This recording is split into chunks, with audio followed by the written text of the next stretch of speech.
경제와 투자를 보는 깊이 있는 시선 딥사이트 시간입니다. 새 정부가 출범하면서 주식시장에 상당한 기대감과 함께 실제로 주가가 오르고 있는데요. 이재명 정부의 코스피 5천 기대감 공약이 이루어질 수 있을지, 저희가 오늘 방송 시작하면서 소위 코리아 프리미엄이라는 단어를 쓰면서 코리아 디스카운트가 아니라 프리미엄이라는 단어를 주식농부님이 쓰실 거라고 얘기했는데요. 주식농부 박용옥 스마트인컴 대표이사 모시고 새 정부를 맞이하는 주식시장 전략 세우겠습니다. 어서 오십시오. 네, 안녕하세요. 반갑습니다. 그동안 오랫동안 시장에 대한 구조적인 문제점들을 제시를 하셨고 이야기도 하셨지만 그동안 이제 벽에다 소리 치신 거잖아요. 근데 이제 변화의 좀 시대가 왔고요. 그런 이야기들 어떤 걸 주목해야 되는지, 그리고 또 사실 투자자 입장에서는 그래서 투자자가 어떻게 하란 말입니까? 뭘 사면 좋겠습니까? 이 질문을 아니할 수 없어서 그 질문은 뒤에 할 거고요. 먼저 살짝 새 정부 출범 전에 지금 글로벌한 그 추세와 충돌인 미중 간의 충돌, 무역 갈등, 관세 정책의 흐름들, 이 얘기는 사실은 저희가 궁금해서 우리 농부님이 어떻게 생각하시는지 그 부분 먼저 좀 코멘트해 주실래요? 네. 네. 뭐 저는 그 국내 기업만 이렇게 투자를 하고 이러기 때문에 예. 사실 이제 해외 어떤 뭐 주가 흐름이나 이런 것들에서 잘 모릅니다. 근데 우리나라는 어찌됐든 그 외국 대외 의존도가 높기 때문에 예. 뭐 글로벌 이 경제에 많은 영향을 이렇게 받을 수가 있죠. 최근에 이제 뭐 미중 간의 그 갈등 이런 부분들이 지금 이제 해소되는 이제 분위기가 일고 있는데 네. 지금은 이제 그 세계 시장도 뭐 미국 중심으로 크게 이렇게 성장을 그 해왔습니다. 한때는 뭐 미국의 시가총액이 거의 전체 시가총액의 그 50% 이상을 이렇게 달성하기도 했습니다만은 이제 서서히 이제 글로벌 시장으로 이제 저변이 확대되면서 아마 미국 시장은 좀 이렇게 조정을 보이면서 좀 축소되는 과정에 있고 그 외에 소외됐던 막 글로벌 기업 중심으로는 좀 이렇게 그 레벨업이 되지 않을까 이런 생각을 합니다. 어쨌든 지금은 우리나라는 이제 뭐 새 정부가 지금 들어서렸습니다. 예. 새 정부의 어떤 뭐 이 증시에 대한 어떤 그 활성화 대책이 아주 강구하지 않습니까? 그래서 그 지금은 어느 때보다도 그 한국 증시에 이렇게 신경을 쓸 때라고 저는 봅니다. 예, 그러면 이제 오늘 그 주제가 맞습니다. 그다음에 그 얘기를 우리가 집중적으로 해야 되고요. 그러면 새 정부가 출범하면서 이재명 대통령이 후보 시절에 내걸었던 아젠다들, 그리고 대표님이 오랫동안 한국 자본시장에 대해서 그 고언들, 제언들을 하셨잖아요. 네. 그런 점에서 이제 물론 다 이루어질지 아닐지는 봐야 되겠지만 지금 이야기가 되고 있는 우리 자본시장에 도움이 되는 그런 중요한 그 포커스들은 어떤 것들이죠? 지금 뭐 그 이제 새 정부가 들어서면서 네. 우리 국민들이 정말 이 주식시장에 대해 굉장히 많은 관심을 가지고 있습니다. 네. 그래서 어떻게 보면은 그 최근에 이제 그 기대로 해서 이제 주가가 많이 올라가니까 그 뭐 사람들은 두 가지 시각으로 바라보는 것 같아요. 네. 여러 가지로 뭐 경기나 여러 가지 그 여건들이 좋지 않은데 주가가 올라가는 것은 이건 뭐 일시적인 현상이고 그렇지. 버블이 아니냐 예, 예. 이렇게 인식을 하는 사람들이 있고 사실 이제 또 뭐 우리나라의 그 거버넌스 문제라든가 그동안에 이제 성장성이나 이런 것들이 그 뭐 이렇게 과거처럼 네. 이렇게 담보가 되지 않기 때문에 그런 생각을 하는 것도 일리가 있습니다만은 제가 이제 기업 그 한국의 그 자본시장의 그 선진화를 이끌고 있는 거버넌스 포럼의 이사입니다. 예. 그쪽에 그 우리 이남우 회장이 그 우리 자본시장 선진화 방안에 대한 7가지 제안을 했습니다. 네. 그래서 화면을 준비를 해놨습니다. 예. 그걸 잠깐 소개해 드리면은 네. 코리아 디스카운트 그 해소의 첫 단추로 상법 개정안이 입법화되고 그다음에 그 자사주 소각이 의무화되고 그다음에 배당소득 분리과세가 확대가 되고 네. 그리고 우리는 뭐 그 자회사와 그 지주회사가 동시에 상장이 돼 있습니다. 그 자회사 그 상장 제한을 하고 또 소액주자들의 그 참여와 그 권리를 이렇게 보호하기 위해서 전자투표제나 집중투표제를 이렇게 의무화하고 그다음에 우리가 이제 그 뭐 합병이나 그 뭐 여러 가지 이제 상장 폐지 시 그 시가평가 제도 같은 경우가 이제 이렇게 공정가치로 이렇게 평가를 많았죠, 하게 네. 된다고 하면은 저는 뭐 또 그리고 기업이라고 하는 게 상장하는 게 뭔가 그 투자 자금을 유치하기 위해서 투자자들에게 그 뭔가 기회를 이렇게 제공하는 입장에서 밸류업 계획을 하게 된다면은 기업 가치가 지속적으로 이렇게 향상이 될 거라고 저는 봅니다. 네. 그래서 이런 부분이 되게 되면은 저희들은 뭐 자본시장이 그동안에 정말 코리아 디스카운트가 되어 왔지만은 프리미엄 시장으로 저는 이렇게 올 거라고 저는 확신을 하고 있습니다. 네, 이재명 대통령이 후보 시절에 이런 자본시장의 목소리를 꽤 들었네요. 지금 말씀하신 게 한국 거버넌스 포럼의 7가지 제안인데 그중에 상당 부분을 후보 시절에 얘기를 했고 그리고 또 추진을 지금 하고 있는 겁니다. 상법 개정안의 이 내용이라든지 자사주 소각이라든지 이런 내용들. 그러면 이런 공약들이 상당 부분 현실화된다고 하면 소위 말하는 코스피 5천 시대를 그게 막연한 꿈이 아닐까요? 가능하다고 보세요? 저는 만약에 이런 부분이 이제 현실화되면 코스피 5천은 저는 기본이라고 생각을 합니다. 시작이다 이렇게 생각을 하고 있습니다. 우리 이재명 대통령이 이제 후보 시절에 내걸었던 공약들은 아주 자본시장의 맥을 아주 잘 짚었다고 봅니다. 우리 이제 리스센터장들과의 대화에서 나왔던 얘기를 말씀드리면 우리의 시가총액은 세계에서 15위인데 기업수 종목수로 따지면 세계 5위권이다. 라는 얘기. 그러니까 상장된 기업들이 좀 무분별하게 많다는 의미인가요? 우리 그렇죠. 시장이? 우리나라는 이 상장돼서 미국이나 선진 이런 쪽들은 지배 회사만이 지배주주만이 이렇게 상장이 돼 있는데 우리는 필요할 때마다 회사에서 쪼개가지고 이렇게 자금 조달 명목으로 이렇게 해왔기 때문에 또 더불어서 또 굉장히 상장이 돼 있으면 안 될 그런 기업들이 많이 상장이 돼 있거든요. 그래서 이런 말씀을 하신 이런 부분에 대한 의미가 굉장히 크다라고 생각을 하고 또한 또 우리나라는 또 PBR 0.12배짜리 이게 기업들이 많지 않습니까? 이런 기업은 상장할 이유나 이런 이유가 없지 않습니까? 그래서 상장 폐지를 한다든가 아니면은 M&A를 이렇게 그렇죠. 해야 된다든가 이런 형태로 해서 이제 자본시장의 활성화 부분을 얘기를 했고 또 하나 이재명 대통령 께서 이 기업에 많은 돈이 이렇게 쌓여 돌지 않고 있다라는 이런 말씀을 이렇게 했습니다. 지금은 현재 우리나라의 가장 저평가된 그런 요인, 코리아 디스카운트를 받고 있는 요인은 뭐니 해도 이제 기업 거버넌스의 어떤 불투명한 기업 거버넌스 문제와 낮은 주주 환원율이라고 봅니다.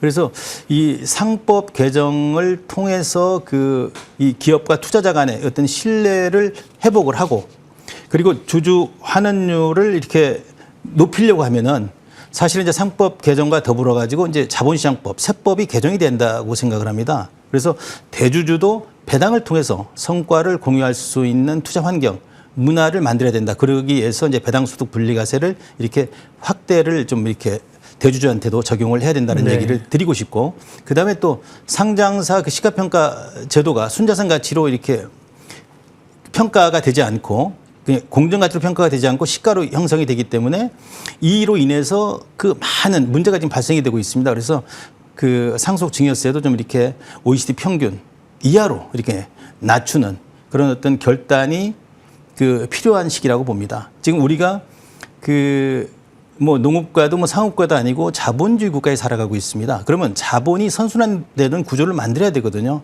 이 기업만이 성장하고 이렇게 발전한 시대에 기업의 성과를 우리 국민들이 함께 하면서 이 배당이 됐든 아니면 자본 차익이 됐든 함께 하지 않으면은 우리 길어진 노후 정말 이 행복한 삶을 이렇게 살 수가 없는 거거든요. 그런 의미에서 이 상법과 더불어 가지고 이 자본시장법, 세법도 같이 이번에 손을 봐줬으면 하는 생각을 저는 드리고 싶습니다. 네. 어쨌든 지금 가지고 있는 기대감이 실제로 어느 정도나 현실화되느냐가 중요한 거고 우리 자본시장에 굉장히 중요한 시기들이 될 것 같습니다. 그래서 이제 그럼 투자자들은 이런 변화들을 어떻게 보면서 대응할 것인가 이야기를 가겠습니다. 그 부분이 이제 또 투자자 입장에서는 중요하고 방송 보시는 분들 입장에서 중요하니까요. 저희가 예고를 하면서도 이제 10년 만의 기회, 한국장에. 그래서 제가 10년의 의미가 뭐냐? 이렇게 생각했더니만 그런 표현이, 그러니까 우리가 장기 박스권에서 맨날 갇혀 있었던 저평가, 이제 그걸 탈피할 기회가 왔다는 게 10년 만의 기회라는 의미일까요? 저는 뭐 이제 혹자들은 네. 10년 만의 기회, 20년 만의 기회라고 네, 합니다. 네. 우리가 2007년도에 코스피가 2000포인트 높고 나서 네. 항상 그 박스권에서 유지를 해왔다가 지금 최근에 이제 새 정부 들면서 2800까지 네. 올라왔습니다. 그래서 저는 지금의 오는 장에 이런 어떤 거버넌스가 개선이 되고 이 기업과 투자자들 간의 그 신뢰 관계가 쌓인다고 하면은 이제 정말 그 코리아 프리미엄 시장으로 이렇게 저는 올 거라고 봅니다. 예. 그래서 어떻게 보면은 이제 우리 자본 시장이 그동안에 그 대한민국은 K컬투로 대변되는 그 많은 부분에서 세계를 부러워하면서 그 높게 평가를 받고 있는데 유독 한국의 자본 시장, K 거버넌스, 이 주식 시장만큼은 정말 아이러니하게도 이렇게 저평가를 이렇게 받고 있었던 거거든요. 저는 이런 부분이 이렇게 그 해소가 된다. 그래서 지금 현재 이 경기 상황이나 여러 가지로 놓고 보면은 우리나라의 여건으로 볼 때 주식이 절대 올라갈 수 없다. 이렇게 생각하는 사람도 많이 있거든요. 네. 근데 그 제가 이제 이런 코리아 디스카운트 요인을 어떻게 설명을 할 때 항상 그 돈통에다 비교해서 얘기를 합니다. 네. 우리가 100만 원짜리 돈통이 있는데 이 100만 원짜리에 매년 10만 원씩 들어오는 그 이 돈통이 있다고 하는데 네. 이 가치가 이 대한민국에서는 정말 이 100만 원의 가치를 못 받고 있고 뭐 요즘 0뭐 80만 원 내지 90만 원 지금 받고 있고 이게 이제 미국이나 이런 선진국에서는 뭐 4.4배 이상 네. 4,500만 원의 거래가 되고 있고 우리 그보다도 경제 규모나 그 GDP면 그 인구면에서 낮은 또 이 대만 같은 데서는 2.5배로 이렇게 거래가 되고 있거든요. 그런데 이런 이제 돈통에 비해서 우리가 그 자본시장에 대한 어떤 신뢰나 그 믿음, 그 이런 부분들의 이제 불신으로 인해서 이런 것들이 못 받고 있는 이런 부분들이 정상화되는 과정이 저는 지속이 될 거라고 봅니다. 그런 의미에서 그 좀 이렇게 시장을 접근하고 보면은 그동안에 그 눌려져 있던 이런 기업들이 많이 있거든요. 그런 기업을 이렇게 길게 보고 투자를 해놓게 되면은 앞으로 2, 3년 동안 정말 이 진정한 가치 투자 시대가 도래올 거라고 저는 얘기를 하는데 이제 믿고 안 믿고는 뭐 이게 이제 투자자들의 선택이라고 봅니다. 네. 예. 아까 이제 돈통, 저금통 비율을 하셨는데 예를 들면 월 100만 원씩 모으면 이자나 어떤 그런 주식으로의 가치가 없다면 1년이면 월 100만 원씩이면 1,200만 원이 돈통에 모여 있어야 되는 거잖아요.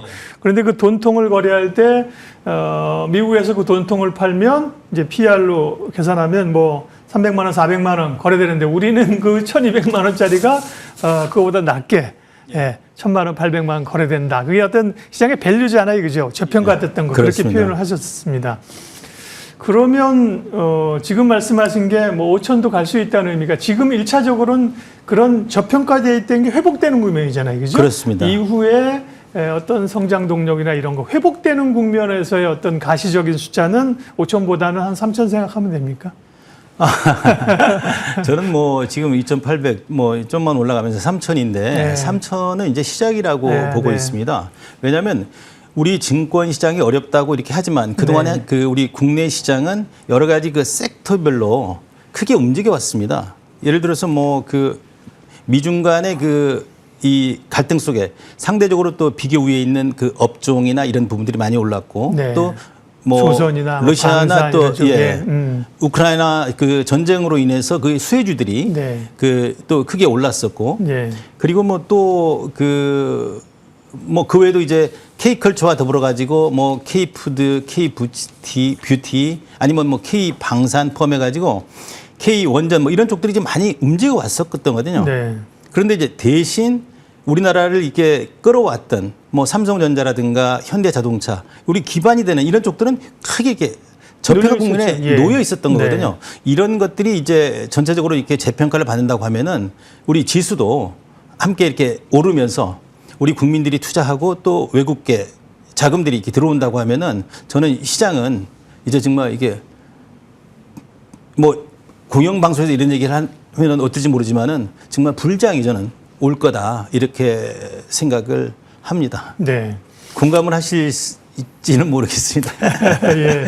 사실은 투자자들의 투자의 지평이 대체적으로 좀 짧기 때문에요. 그리고 그거는 이제 우리 자본시장의 구조적 문제점이 있잖아요. 그죠? 한국 시장에서 장기 투자하면서 사실은 미국처럼 뭐 버크셔 해서웨이처럼 뭐 10배, 100배 오르는 게 아니라 매일 장기 투자하면서 사실은 뭐 그 자리로 가고 이러니까 어려움이 있었는데요. 그런 것이 해소되게 되면 이제 그러니까 전반적인 레벨업이 된다고 하면 조금 더 이제 구체적으로 말씀하셔서 그런 구조 변화를 생각하고 투자자들이 좀 투자할 만한 섹터들, 기업들 조금 더 자세히 얘기해 주십시오. 뭐 저는 이제 항상 그 뭐 장이 좋으나 나쁘나 네. 우리 시장에 이렇게 몰입해서 항상 그 흐름을 바라보고 있기 때문에 사실 그동안에 이제 우리나라는 장기 투자나 가치 투자가 이렇게 그 이루어질 수가 없는 시장 구조였습니다. 뭐 이렇게 회사가 그 크게 발전해서 그 현금 몰입이 좋아지고 쌓여도 그게 이제 주주들에게 이 환원이 되지 않기 때문에 우리 국민들이 우리나라 기업에 투자를 하지 않고 이제 해외 쪽에 투자를 하고 있는데 이번에 이제 상법 개정과 더불어서 이제 자본시장법 세법이 이렇게 개정이 돼서 그 회사의 성장이 주주에게 환원이 된다고 하면은 그 이제 우리 국민들이 이게 투자할 수밖에 없다라고 저는 생각을 합니다. 그런 의미에서 볼 때 지금 당장은 전체적으로 이렇게 저평가돼 있기 때문에 그 레벨업은 되지만 그래도 그동안에 이제 특별히 이게 싼 기업들이 많습니다. 그래서 그런 부분을 보면은 우리나라 지금 최근에 이제 많이 올라가고 있는 게 이제 지주사들. 우리나라는 이제 지주사들과 그 자회사들이 동시에 이렇게 상장이 돼 있습니다만은 네. 지주사들이 너무나 저평가돼 있습니다. 사실은 지주사들은 그 이 자회사에 투자해서 배당을 통해 성과를 공유해서 배당을 또 이렇게 투자자들과 이렇게 공유를 해야 되는데 우리는 그런 어떤 자본 흐름이 그 이루어지지 않고 있었거든요. 그래서 지금 최근에 이제 뭐 삼성물산이라든가 SK라든가 또 뭐 하나 같은 경우 이런 쪽들 주가 굉장히 크게 올랐지 않습니까? 이외에도 이제 뭐 두산이라든가 CJ라든가 이런 쪽들이 많이 올라가고 네. 그다음에 또 중소기업들 중에 뭐 이제 배당을 많이 주는 뭐 S&T 홀딩스라든가 뭐 아이디스 홀딩스라든가 이런 쪽들 보고 이러면은 정말 수많이 그 우량한 그 이 자회사들을 많이 가지고 있습니다. 이런 회사들의 어떤 평가가 저는 이루어진다고 하면은 그 실제로 가치 대비해서 뭐 0.23배짜리가 많거든요. PBR이. 네. 적어도 이제 뭐 지금 민주당의 그 이소영 의원이 이제 그 발의한 PBR 0.8배 기준으로 그 상속 증여세를 이렇게 부과를 하겠다. 이런 얘기들도 지금 나오는 거 봐서 그 정도까지는 이렇게 해보게 되지 않겠느냐. 이래서 지주회사 이런 쪽들이 좀 크게 부각을 좀 받을 거라고 보고 있고 그다음에 또 최근에 이제 그 자사주 많은 기업들 중에는 이제 두 가지 부류로 있습니다. 자사주를 이제 그 정말 그 여러 가지 자사주라든 게 이제 이 기업의 주주 자산으로 이렇게 사는 것인데 이런 부분을 이제 지배주주의 어떤 그 지배권을 강화한다든가 아니면은 그 지배주주의 어떤 뭐 이렇게 사익을 이렇게 위해서 이렇게 이용되는 그렇죠. 이런 네. 부분들에 대해서 예. 그 지금 이제 얘기들이 지금 나오고 있어서 네. 자사주 이제 이렇게 그 소각을 해야 된다. 막 이런 얘기들이 이제 그 나오고 있어 자사주 많은 기업들 그리고 이제 그 우량한 기업들은 또 이제 자사주를 사가지고 경영 방어용으로 이렇게 많이 사실은 실제적으로 이용을 좀 하고 있습니다. 이런 기업들은 그 상장될 이유가 없지 않습니까? 그래서 지금 뭐 텔코웨어라든가 뭐 아니면은 뭐 신성통상이라든가 기타 뭐 코엔텍이라든가 몇 개 이런 기업들은 지금 그 상장 폐지를 지금 추진하고 예. 있고 아마 이런 일들이 좀 많이 나올 거라고 보고 있고 그다음에 또 최근에 이제 작년부터 이제 감액 배당이라고 해서 이 주주들이 회사가 그 어려울 때 높은 프리미엄을 주고 이 자본을 이렇게 조달해 준 그런 부분에 대해서 배당을 하게 되면은 그 세금이 없습니다. 이제 그런 것들이 지금 붐이 불어가지고 그 굉장히 그 이렇게 성장하고 우량한 기업들이 그 작년부터 배당을 많이 주고 있는데 더불어서 이제 배당 소득 분리과세나 이런 것들이 확대가 되고 나면은 아마 그 배당 성향이나 이런 부분이 많이 높을 거라고 봐서 배당 그 주주 환원율이 높은 회사들 그리고 그 이 또 저PBR 주식들 뭐 그 사실 이제 제가 그 뭐 작년에 이제 주주전을 하면서 이제 뭐 태광산업이 됐던 뭐 고려제강이 됐던 이런 기업들을 보고 이러면은 지금 그 PBR이 0.2배 정도 수준이 됩니다. 만약에 그 0.8배가 기준이 된다고 하면은 적어도 지금의 가격에서 4배 정도 이렇게 상승이 돼야 제대로 이렇게 평가를 그렇죠. 받는다고 예. 보는 거 아닙니까? 그래서 이런 부분들과 더불어 가지고 또 뭐 새 정부가 접어들어 가지고 이 정부의 어떤 정책 관련주와 또 그다음에 뭐 이제 재건 관련주, 뭐 남북 관련주라든가 또 현 정부에서 이제 그 에너지 어떤 이런 부분에 대해서 신재생 에너지 쪽 사업을 굉장히 크게 키우려고 지금 생각을 하고 있는 것 같습니다. 그래서 이런 부분에 대한 부분을 가지고 좀 이렇게 접근을 하게 되면은 굉장히 좀 이렇게 그 투자할 기업이 네. 많고 또 이게 수익을 얻을 수 있는 기회도 저는 앞으로 많다라고 좀 생각을 합니다. 네, 주식농부 박영욱 대표님 만나 뵙고 있습니다. 이제 한국 가치 투자를 오래 해오셨고 사실 주요 몇몇 기업들에 실제로 투자를 하시면서 주주 제안도 하시고 또 뭐 회사 측 강의도 받으시고 그런 과정에 있는데 사실은 지금 말씀하신 그동안에 쭉 해오셨던 주주 제안이나 이 가치보다도 그래서 어디 투자하면 좋아요? 이걸 많은 분들이 궁금하실 텐데 그 내용을 쭉 얘기를 해주셨는데 제가 한번 정리 한번 해볼게요. 네. 또 기업명까지 자세하게 주셨네요. 네. 조심스러워서 잘 안 주시는데 지주사 일부 중견 기업들, 삼성물산, SK, 하나, 두산, 뭐 지주사로서 CJ까지 엄청 이미 평가를 지금 받고 있는 거고요. 기본적으로 저 PBR 주식들, 뭐 1배 이하가 아니라 말씀하신 0.3배, 0.2배가 사실 말이 안 되는 건데요. 태광산업, 고려제강, 세방, 신도리코 이런 기업들이 있고 자사주 많은 기업들. 그다음에 주주 환원율 높은 기업들, 정부 정책주, 그다음에 남북 경협주 이런 쪽을 보셨습니다. 그러니까 자사주는 자사주만 많이 가지고 있다는 게 아니라 그걸 결국은 이제 소각하는 게 가장 주주 가치를 높이는 일이죠. 네, 그렇습니다. 네, 그런 기업들을 찾아봐야 되고요. 그러면 투자자들 입장에서는 사실 한 2년 동안 소위 서학겜이라고 해서 미국 시장 중심으로 해서 글로벌 투자한 사람들의 성과가 실제로 좋았습니다. 한국 시장은 굉장히 어려웠는데 이제는 사실은 좀 한국 증시로 턴을 해야 되는 시점입니까? 네. 저는 당연히 네. 이 미국 시장과 관계없이 디커플링화해서 한국 시장은 이렇게 꾸준히 이렇게 성장하는 네. 시장 자체가 성장한다는 것은 좀 아까와 같은 여러 가지 전제 조건들이 갖춰져야만 가능한데 어찌됐든 지금 이제 새 정부 들어서 이 대통령이 자본시장에 대한 이해도가 높고 어쨌든 이 자본시장이 공정하고 투명하게 이 자본이 선순환될 수 있는 구조를 만드는데 크게 이게 역할을 지금 이렇게 할 거라고 보고 있고 네. 워낙 대한민국 증권 시장에 상장돼 있는 기업들이 싼 기업들이 많습니다. 아까 얘기했던 그런 기업들도 있지만은 이 알짜 중소기업들이 굉장히 많거든요. 네. 1년에 정말 300억 이상씩 영업이익을 이렇게 벌어들이는데도 불구하고 7, 8천 원의 주가 수준이 있는 기업들. PBR이나 포 기준하고 그러면은 절대적으로 싼 기업들이 많거든요. 근데 이런 기업들 중에 이제 배당을 꾸준히 주면서 이 주주환원을 이렇게 해가는 그런 기업들을 정말 평생 동행한다 생각해서 모아가다 보면은 제가 보기에는 2, 3년 이내에 큰 부를 이루지 않을까 이런 생각을 저는 합니다. 예. 네. 그러면 우리 대표님 회사의 신입 직원이나 혹은 조카나 이런 분들이 제가 어렵게 모은 돈 지금 그 다음에 미국 했던 돈 한 1,000만 원 정도가 있는데 어디 투자하면 좋을까요? 포트폴리오를 좀 짜주세요. 이렇게 질문을 드린다면 어떻게 좀 말씀하시겠습니까? 이제 사람들이 이제 주식 투자 자체를 누구나 다 이렇게 투자에 대한 인식을 잘못하고 있다고 보거든요. 주식 투자를 이렇게 사고 팔고 해야만이 돈을 크게 벌 수 있다. 맞아요. 이렇게 인식을 하고 있거든요. 절대 그렇지 않습니다. 주식 투자는 이 투자에서 기업을 응원하고 이렇게 도와주면서 때로는 이제 견제하고 감시하면서 기업의 성과를 공유하는 행위거든요.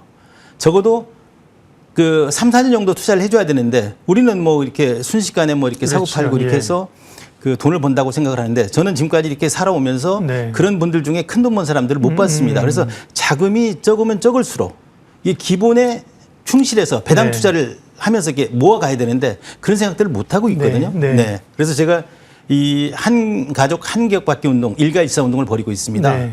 그런 의미에서 평생 이 기업과 함께 가야 되겠다 이런 생각들을 가지면서 이 자기하고 인연이 되는 기업들이 이렇게 사서 모아가면은 아마 예. 나중에 큰 돈이 될 거라고 봅니다. 예. 농심 투자로 귀결을 하셨습니다. 오늘 주식농부 박영옥 대표님 함께 딥사이트 함께 진행했습니다. 고맙습니다. 네, 고맙습니다.